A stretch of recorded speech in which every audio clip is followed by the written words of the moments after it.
नमः श्रीवर्धमानाय निर्धूतकलिलात्मने सालोकानां त्रिलोकानां विद्यादर्पणाय ज्ञानोपनाय।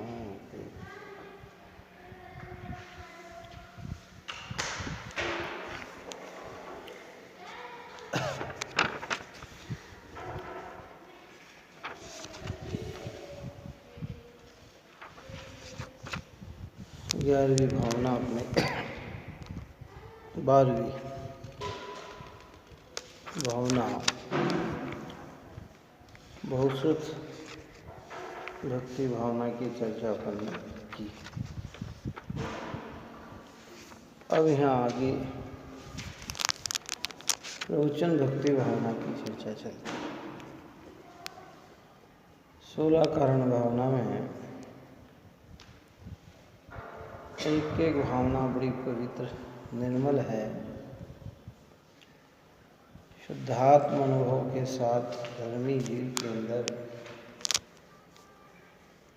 ऐसी भक्ति उमड़ती है, ऐसे भाव होते हैं कि जिन भावों के अंदर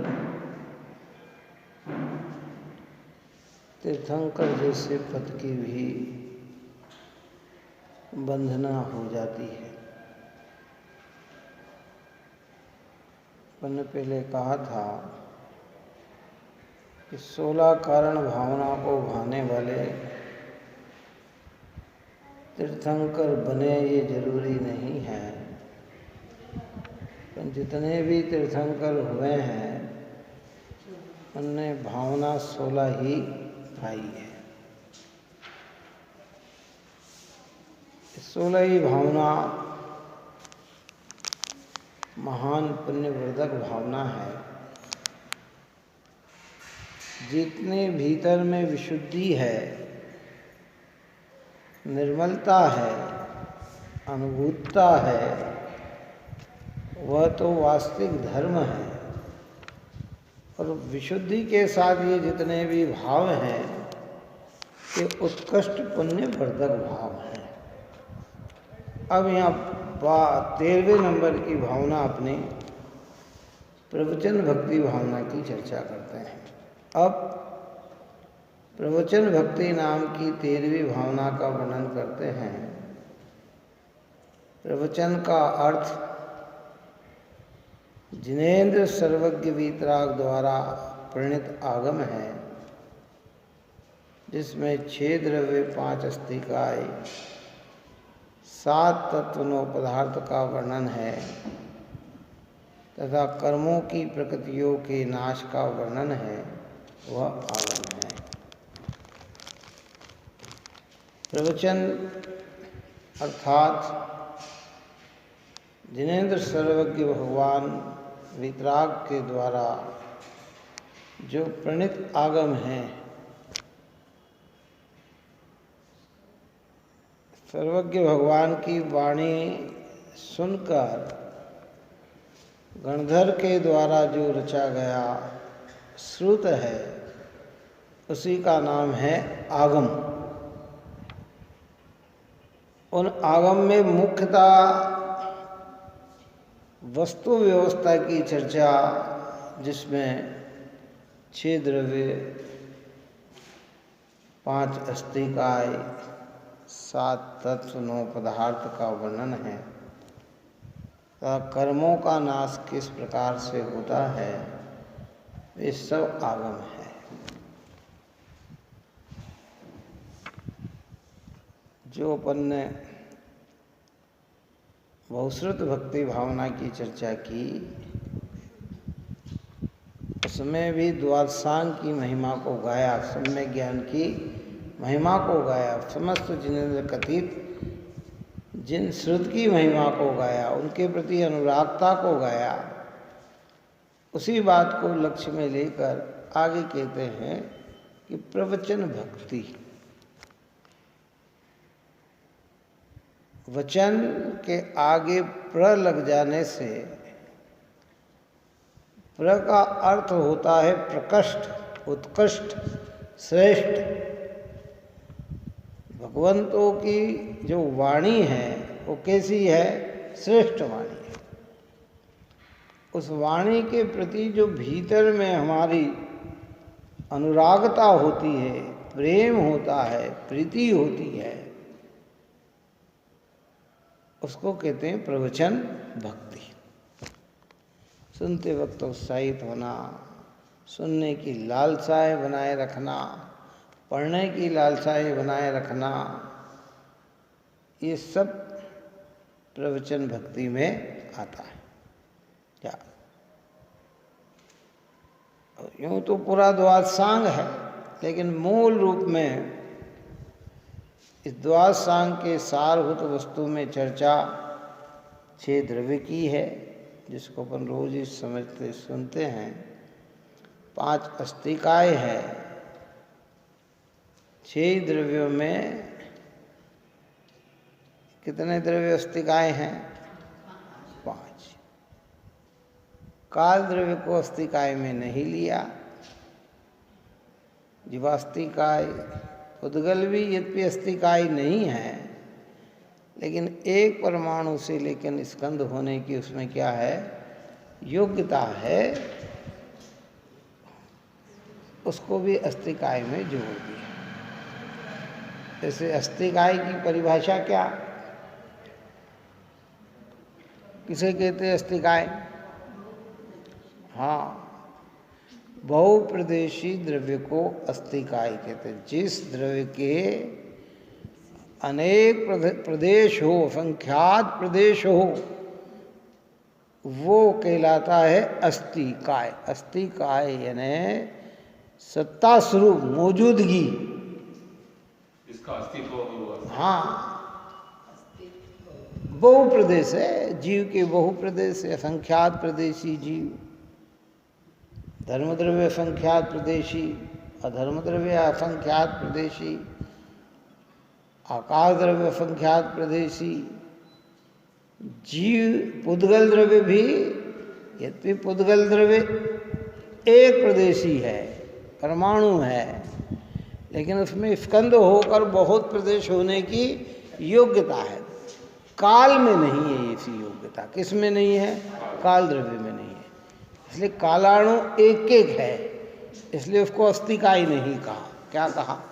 तो इनका जिसमें वर्णन हो, 7 तत्वों का जिसमें वर्णन हो, 9 पदार्थों का जिसमें वर्णन हो, कर्म का कैसे छूटा जाए। देखो, जिनवाणी में या तो वस्तु स्वरूप बताया गया या कर्मों की चर्चा विशेष रूप में की गई। जिन कर्मों के कारण संसार में जीव का परिभ्रमण हो रहा है, उन कर्मों का विनाश कैसे हो, वो कर्म कैसे छूटे, तो काहे से छूटे? जब हम जानेंगे तो ही तो छूटेंगे ना। तो वो जानकारी कहाँ से मिलेगी? कि सर्वज्ञ के आगम से मिलेगी, सर्वज्ञ की वाणी से मिलेगी, सर्वज्ञ की उपदेशता से मिलेगी, देशना से मिलेगी, कि ये इससे वो चीज़ उपलब्ध होती है। तो उसके प्रति जो हमारी आंतरिक अनुरागता है, उस अनुरागता को कहते हैं भक्ति।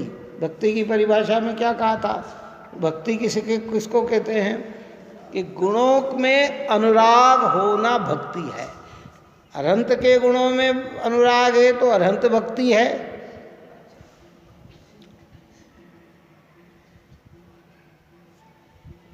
सिद्धों के गुणों में अनुराग है तो सिद्ध भक्ति है। आचार्य के गुणों में अनुराग है तो आचार्य भक्ति है। उपाध्याय के गुणों में अनुराग है तो बहुश्रुत भक्ति है। ऐसे जिनवाणी आगम के प्रति अगर हमारी अनुरागता है तो उसको कहते हैं प्रवचन भक्ति। हाँ।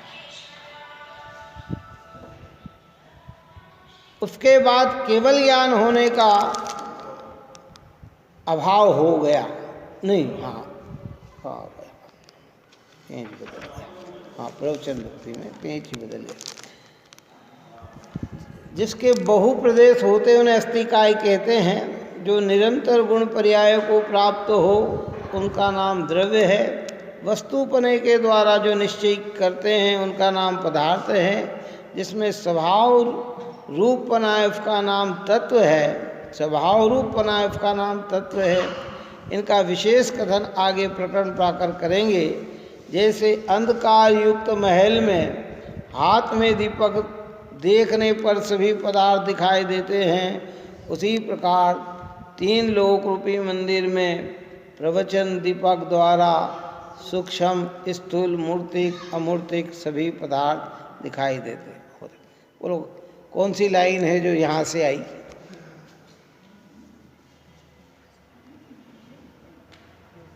बताओ, जनवाणी की स्तुति की कौन सी लाइन?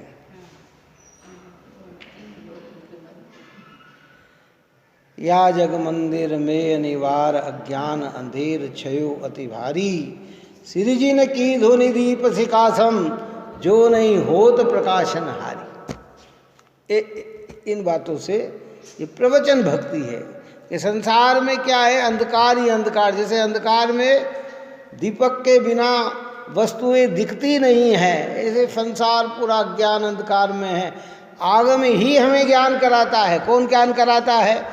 अगर जो आगम नहीं पढ़ता उसे पूछो कितने द्रव्य, तो क्या बताएगा?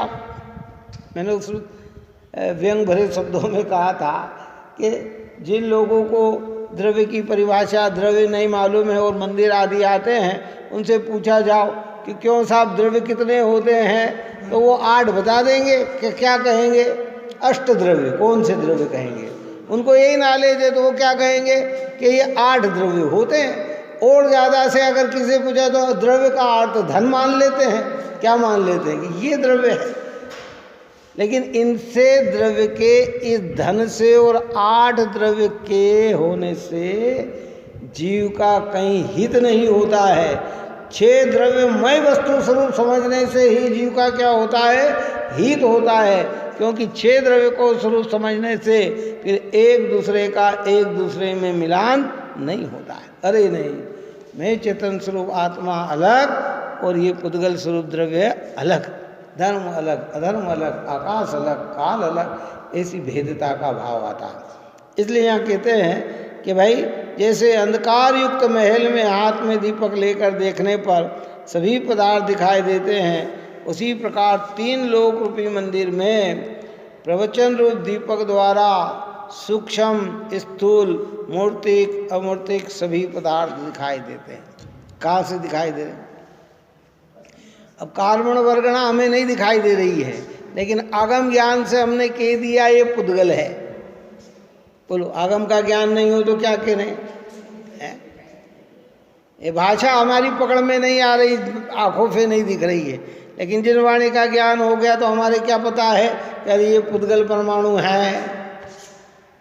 सूक्ष्म जीव की जानकारी हो गई। कोई लोग मानने के लिए तैयार नहीं, लेकिन जैन धर्म कह रहा है कि आलू में, जमीकन में, एक में असंख्यात जीव हैं। ये जानकारी कहाँ से आई? ये सब आगम के अभ्यास। अगर आगम जिनागम से हटा दिया जाए तो आप और हम सब अंधे हैं। बिना आगम के हम अंधे ही हैं।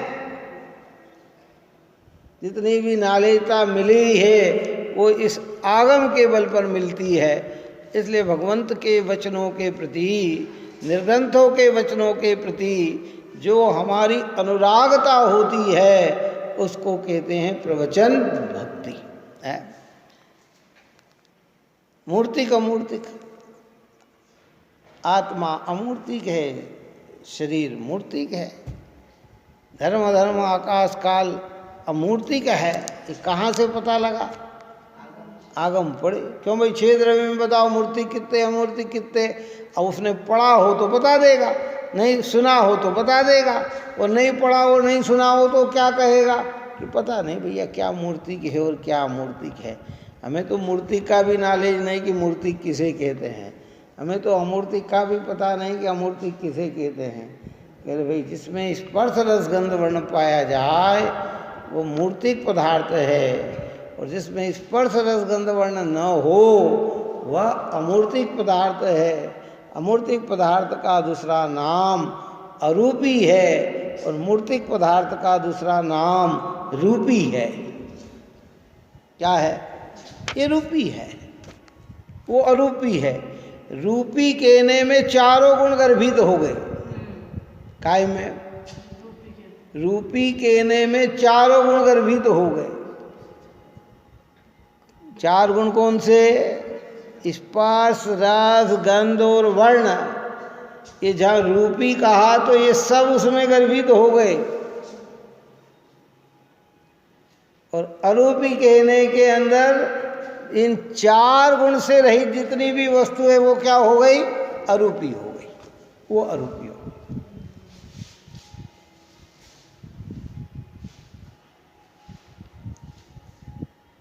आई बात समझ में नहीं है क्या?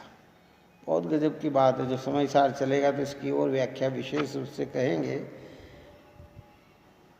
जनवाणी का एक एक शब्द कितना गजब का है। जब सर्वशुद्ध ज्ञान अधिकार की गाथा आएगी उसमें 5 बोल लिए, स्पर्श, रस, गंध, वर्ण लिया और फिर रूप भी लिया। तो अरे भाई ये क्या बात आ गई?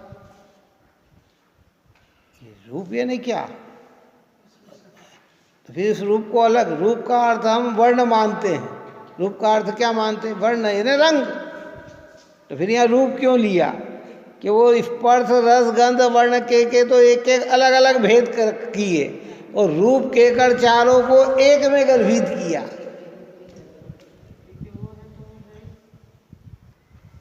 आए ना समझ? उसमें आएगी ना गाथा, सलंग गाथा आएगी। शास्त्र ज्ञान नहीं होता क्योंकि शास्त्र कुछ जाने नहीं, इसलिए शास्त्र अन्य है और ज्ञान अन्य। ऐसे रूप आत्म नहीं होता क्योंकि वह कुछ ज्ञान नहीं होता, वो कुछ जाने नहीं, इसलिए रूप अन्य है और ज्ञान अन्य है। ऐसे वर्ण अन्य है और ज्ञान अन्य है। ऐसे स्पर्श अलग है, ज्ञान। उसमें कर्म, नौकर 15 गाथा लिखी एक जैसी, और भी 1-2 ज़्यादा कम भी हो सकती है। एक एक चीज का भेद करके समझाया वहाँ पर।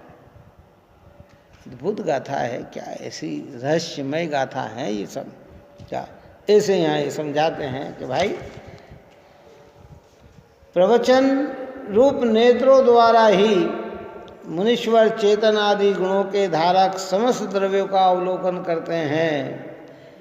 जिनेंद्र के परमागम को योग्य काल में बहुत विनय से पढ़ना वह प्रवचन भक्ति है। क्या कह रहे हैं कि जिनेंद्र के परमागम को योग्य काल में पढ़ना। सम्यक ज्ञान के 8 भेद में काल भी एक आता है। क्या है? ऐसे काल में पढ़ना कि जिस काल के अंदर बहुत सारी विविधता न हो। समय सुबह 12 बजे नहीं पढ़ना, ग्रहण हो तब नहीं पढ़ना, युद्ध हो रहा हो तब नहीं पढ़ना, हल्ला गुल्ला हो तब नहीं पढ़ना। क्या कारण इसका? कि भाई पहले ही जीव और इतने चंचल में उपयोग स्थिर रहेगा नहीं, और पढ़ने गया तो जल्दी जल्दी में अर्थ का अनर्थ करेगा। कहीं मात्रा गलत पढ़ लेगा, कहीं क्या लिखेगा, कहीं और कुछ समझ जाएगा, तो उससे इस जीव का क्या होगा? नुकसान हो जाएगा। काला कि नहीं भाई?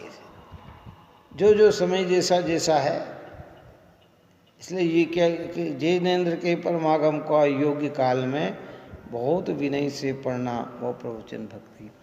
अब ये भी जो बात है ना, ये सबके लिए लागू नहीं पड़ती है ये बात। क्या हम अति चंचल मन वाले हैं इसलिए लागू पड़ती है? काय के लिए? जो एकांत हो, जिसे पता ही नहीं दुनिया में क्या हो रहा है, और वो स्वाध्याय करते रहे तो करते रहे, उसमें क्या है? अल्लाह गुल्ला का ही पता न लगे तो क्या, उनका मन इतना स्थिर हो तो हो, लेकिन बुद्धिपूर्वक ग्रस्त जीवन के अंदर ये सब चीज़ रहती है तो कहते भैया ये समझ कर ये सब कार्य करना चाहिए। क्या कैसे हैं प्रवचन? कि जिसमें 6 द्रव्य 7 तत्वों पदार्थ के भेद रूप समस्त गुण पर्यायों का वर्णन है। अनंत भूतकाल हो गया, अनंत भविष्यकाल होगा तथा वर्तमान काल उसके स्वरूप का वर्णन है। कैसा है भगवान का प्रवचन? ये भैया जिसमें ये सारी चर्चा है। जिनागम में अभी अपन ने ऊपर में कितना बड़ा जिनागम पढ़ा, चलो बताओ। बहुत श्रुत भक्ति भावना में कितना बड़ा जिनागम पढ़ा। 11 अंग तक तो 4,15,02,000 इतने पद हैं। और 12वां अंग में दृष्टिवाद ग्रंथ के अंदर कितने श्लोक? 108,68,56,05 पद,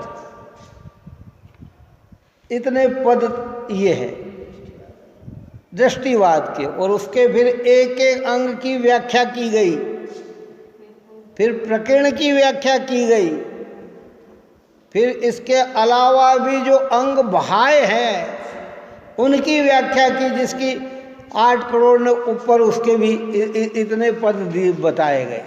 तो इतना बड़ा जिनवाणी श्रुत भक्ति के अंदर लिया है। ये सब किसके? ये प्रवचन है किसके हैं? सर्वज्ञ के द्वारा कहा गया हुआ है। और इनके प्रति अनुराग, इसलिए तो कहते हैं जब हम अर्घ भगवान को जिनवाणी माता को चढ़ाते हैं तो हमें संपूर्ण जिनवाणी के प्रति अनुराग होता है। किसके प्रति अनुराग होता है? हम ये नहीं कहते कि मात्र समय सार जी को वंदन, कि नियम सार जी को वंदन, कि मोक्ष मार्ग प्रकाशक को वर्णन, कि नहीं। पूरे द्वार सांग तीर्थंकर की धुनि गणधर ने सुनी, अंग रचे चुन ज्ञानमयी, सो जिनवर माणी शिव सुखदानी, त्रिभुवन मानी पूज्य भई।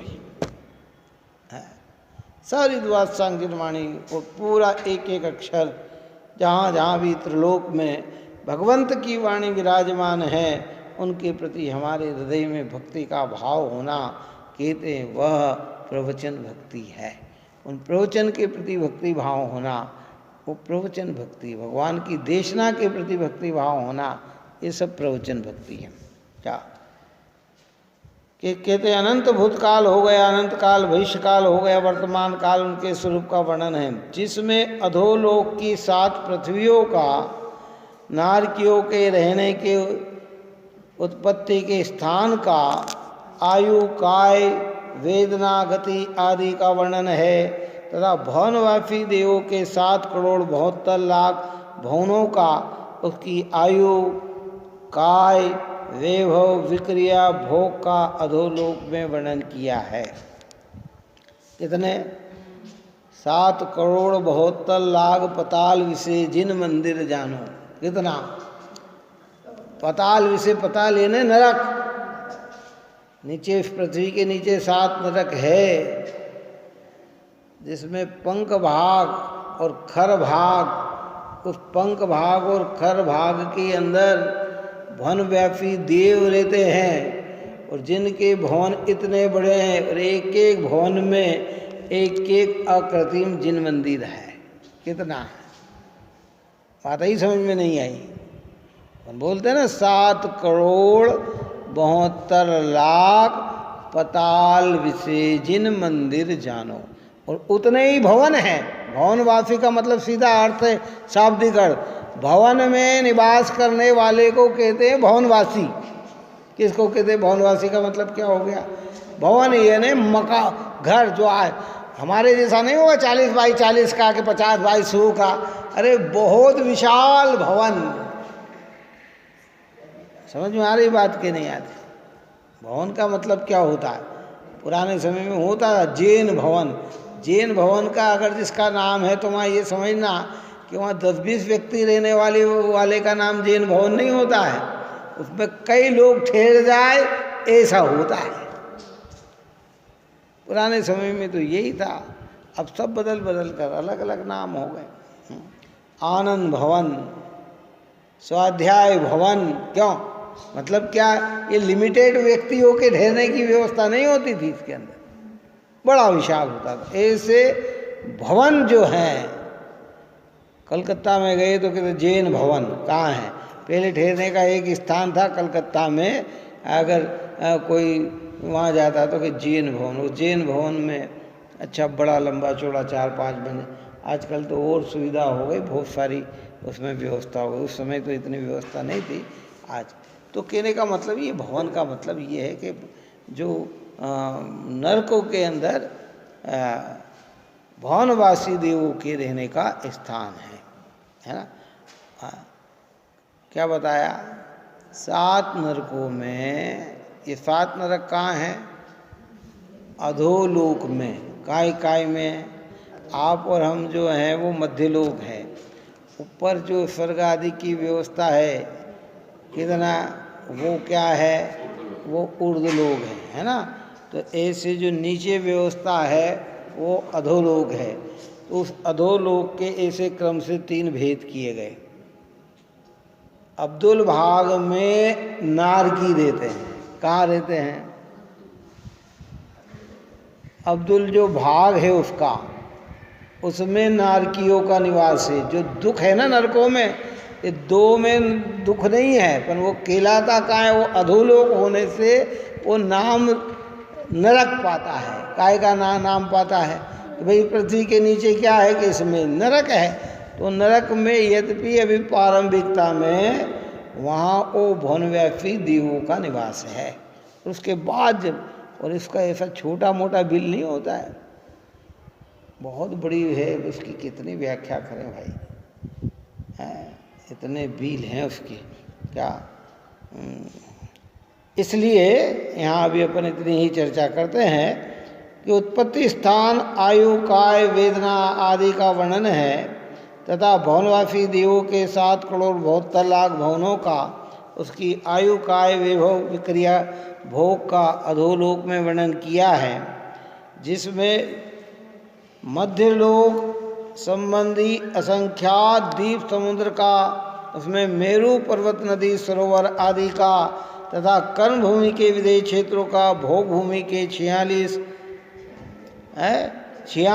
अंतर्द्वीप, कितने? भोग भूमि के 96 अंतर्द्वीप संबंधी मनुष्यों का, कर्म भूमि के, भोग भूमि के मनुष्य का, कर्तव्य, आयु, काय, सुख दुख का तथा त्रियंच का, यंत्रों के निवास, वैभव, परिवार, आयु, काय, सामर्थ्य, विक्रिया का वर्णन, मध्यलोक में ज्योतिष देव हैं उनके विमान, वैभव, परिवार, आयु, काय का, सूर्य, चंद्रमा, ग्रह, नक्षत्र का, 4 क्षेत्र संबंधी संयोग आदि का वर्णन है।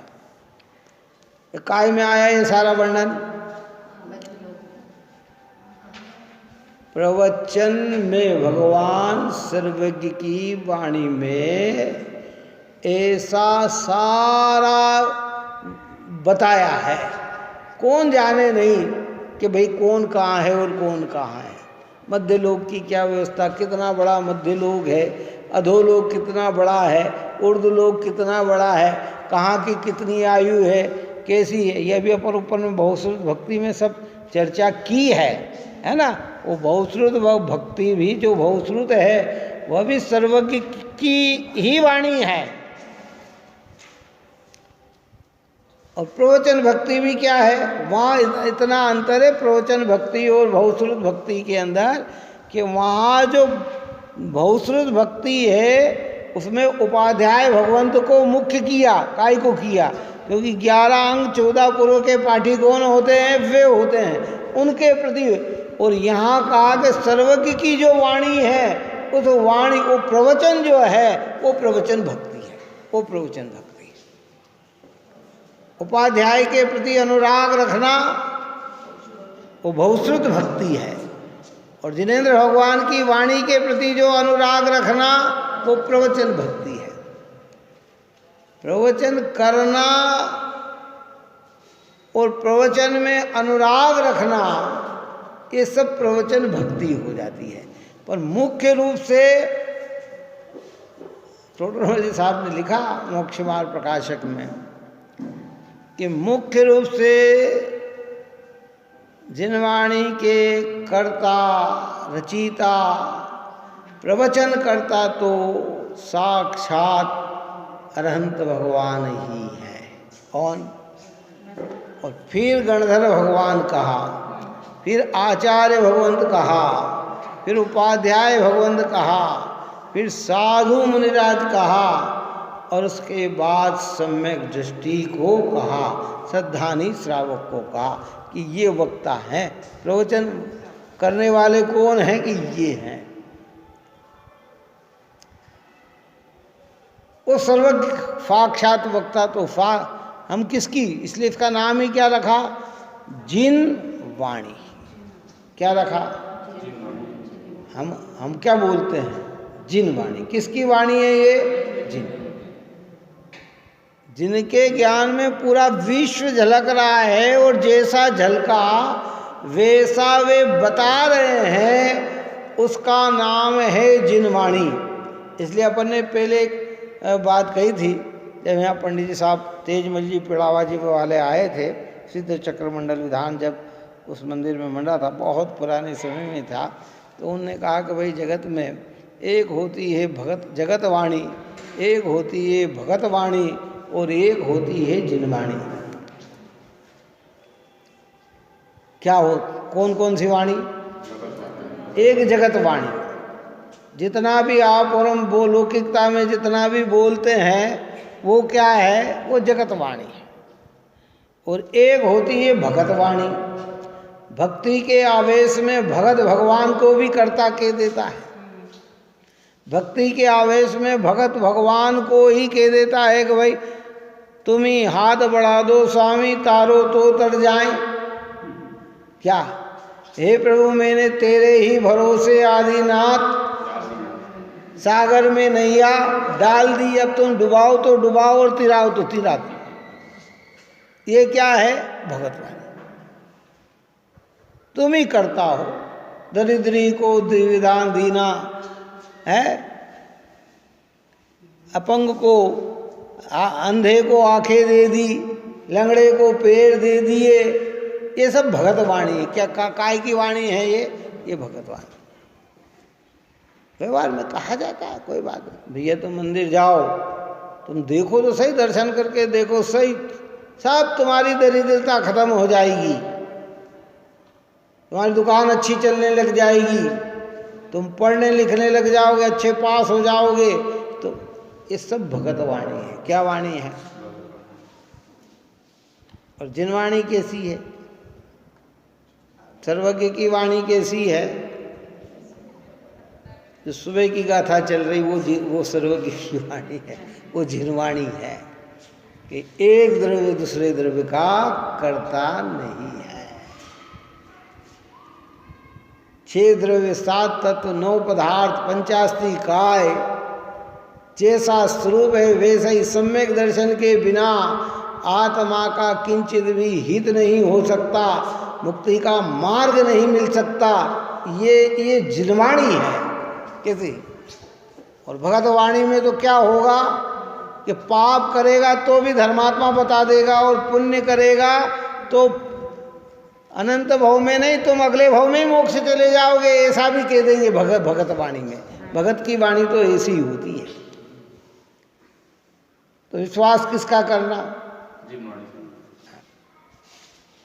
जिन वाणी है ना, जिनेंद्र भगवंत की वाणी। जिनेंद्र के ज्ञान में जैसा वस्तु स्वरूप झलका उसी का श्रद्धान करना, उससे हटके श्रद्धान किया तो फिर वो चीज़ मिल नहीं पाती है। इसलिए प्रवचन भक्ति में जिनवाणी की महिमा गाई गई। किसकी महिमा गाई? है ना?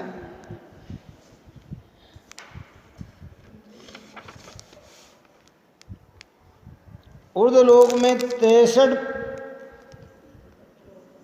पटलों का स्वर्ग है।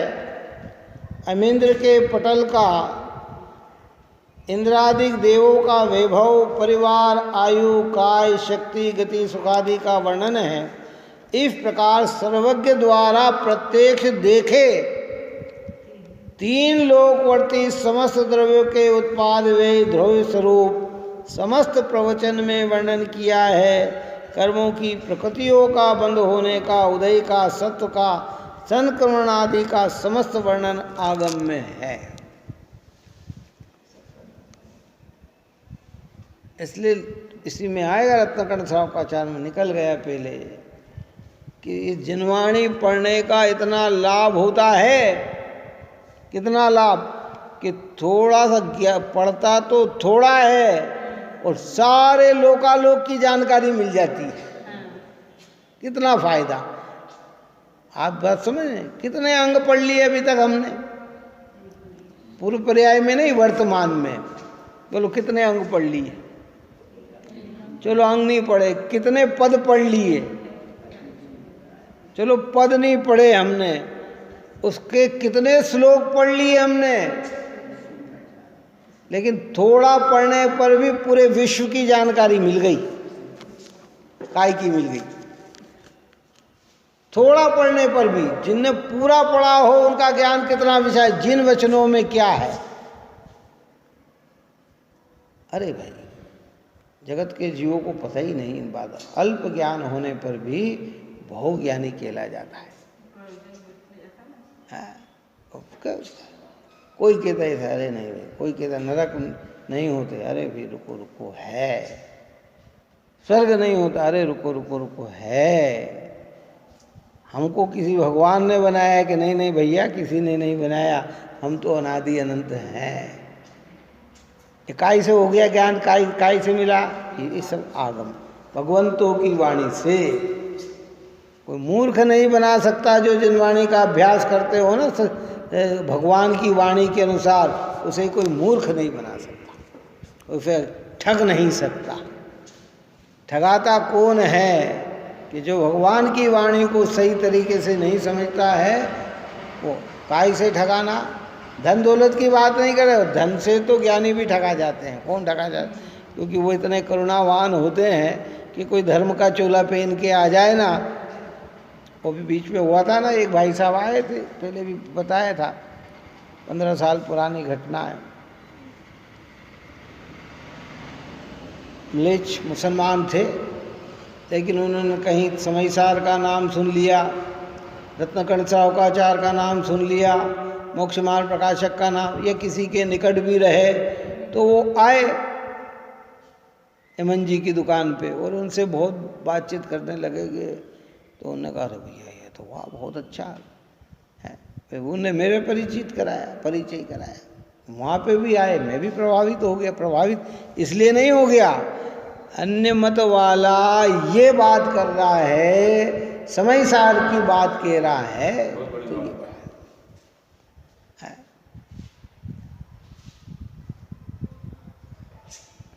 आशीष को देखकर उन्होंने बोला कि भैया ये बात है, ऐसा है, इसकी एक दवाई है, ये है, वो है। हेमंत जी ने कहा कि करा लो, कराने में क्या बिगड़ रहा है?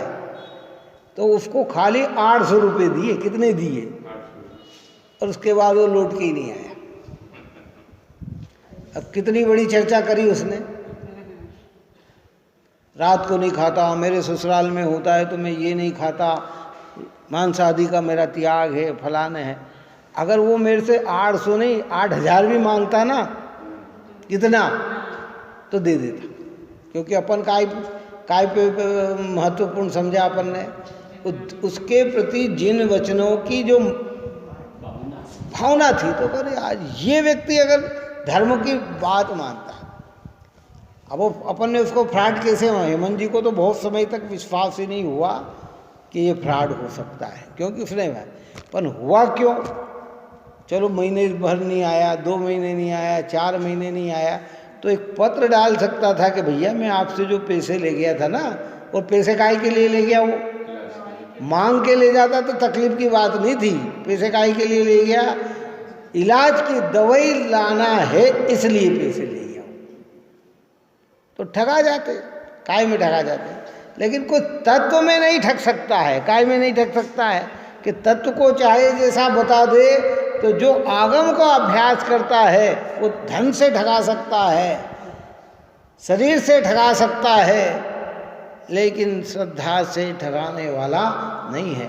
तो वो वाणी है, ये जिनवाणी है, वो पवित्र वाणी है, भगवंतों की वाणी है क्या। इसलिए इसका तो जितना रस लो भाई, जितनी महिमा गाओ, दुनिया की सारी चीजें विस्मरण करने लायक है और जिन वचन सदा स्मरण करने लायक है। क्या है? हम दुनिया की जितनी भी बातें करें वो सब स्मरण कर दो, कोई महत्वपूर्ण नहीं है। स्मरण करने लायक कौन सी बात है कि जिन भगवान क्या कह रहे हैं, जिनवाणी माता क्या कह रही है, वो हमारे लिए स्मरण का विषय है क्या। इसलिए यहाँ ये बात कहते हैं कि भाई इस प्रकार की चर्चा करते हैं, संसार से उद्धार करने वाले रत्नत्रय के स्वरूप का व रत्नत्रय प्राप्त होने के उपाय का वर्णन परमागम में ही है।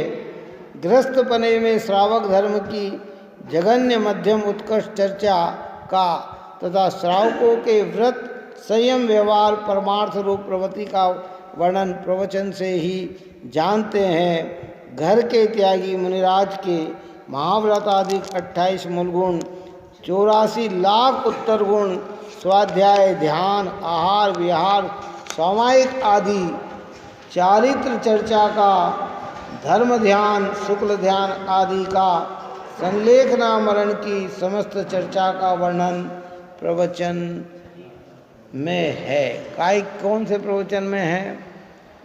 जिनेंद्र भगवान के वचन में है।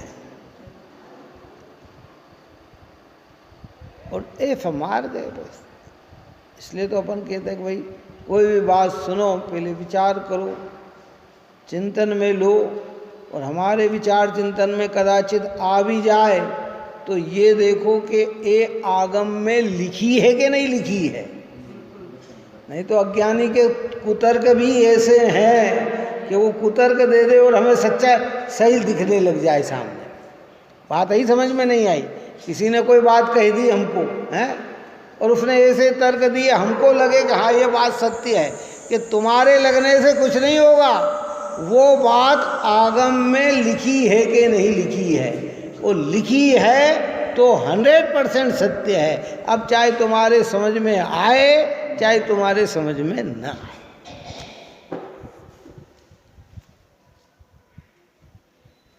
बात ही समझ में। मैंने पहले एक बात कही थी, मार्मिक बात कही थी कि हमारा चिंतन आगम से मिलता है तो हमारा चिंतन सही कहलाता है, और हम कितना ही चिंतन करें और आगम में है ही नहीं तो चिंतन को खड्डे में डाल दो, फेंक दो चिंतन, कोई महत्व नहीं, कोई महत्वपूर्ण नहीं है वो चिंतन। अज्ञान में ढेरों चिंतन आ जाते हैं, न जाने कहाँ कहाँ आ जाते हैं, और हमें ऐसा ही लगता है कि ये सत्य है, कि कोई सत्य नहीं। अगर तुम्हारा चिंतन आगम से मेल खाता है तो तुम्हारा चिंतन यथेष्ट हो सकता है, क्योंकि ये आगम सर्वज्ञ के द्वारा कहा गया हुआ है, ये गणधरों के द्वारा कहा गया हुआ है, या आचार्य मुनिराज उपाध्याय भगवंत के द्वारा कहा गया, तो हमारी इतनी विशुद्धता और हमारा इतना दिव्य ज्ञान तो हो नहीं सकता। लेकिन हर व्यक्ति के साथ मेरे चिंतन में आया। मैंने अभी परसों आपको जो कही था कि व्हाट्सएप पे लोग न जाने क्या क्या भेज देते हैं, वो अपना चिंतन भेज देते हैं कि तुम्हारे चिंतन से कोई काम नहीं चलने वाला है। ये बड़े पंडित जी आदि सुमत जी आदि चित्रा हैं, वो सब आगम की साक्षी में भेजते हैं, निरूपण देते हैं कि फलाने ग्रंथ में ये बात कही गई है, और हम सब चीज़ को मिटा के खाली अपना चिंतन लिख देते हैं। हम खाली अपनी बात बता देते हैं, मेरे चिंतन में तो ऐसा आया, मेरे विचार में तो ऐसा आया। कि तुम्हारा चिंतन विचार कोई महत्वपूर्ण नहीं है। यहाँ महत्वपूर्ण है जिन वचन। हमारा चिंतन कोई महत्वपूर्ण है, हम कितना ही चिंतन कर लेंगे, हमारे चिंतन से लाभ नहीं मिलेगा।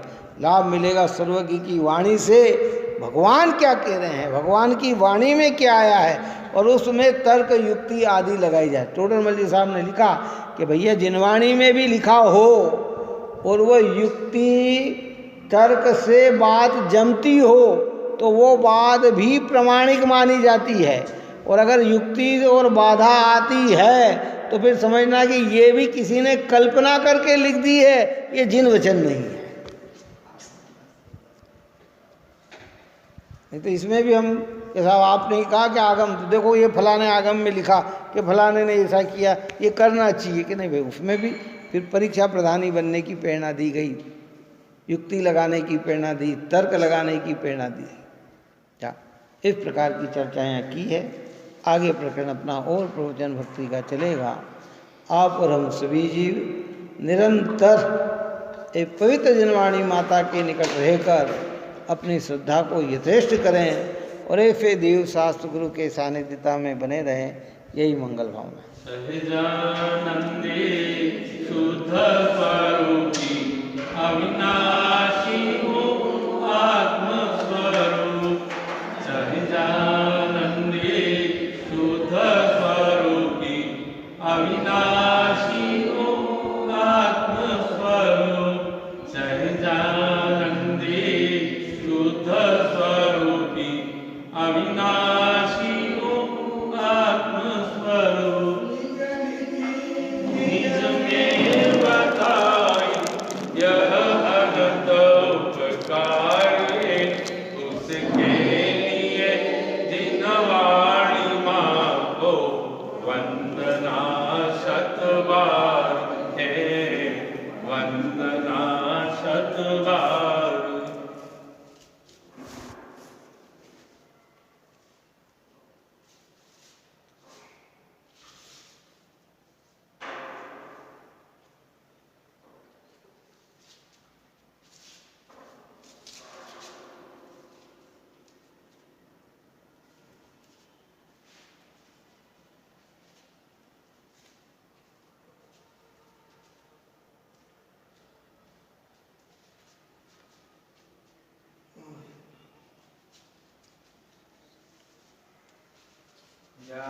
वाणी के ज्ञान से सुझे कालो सोहन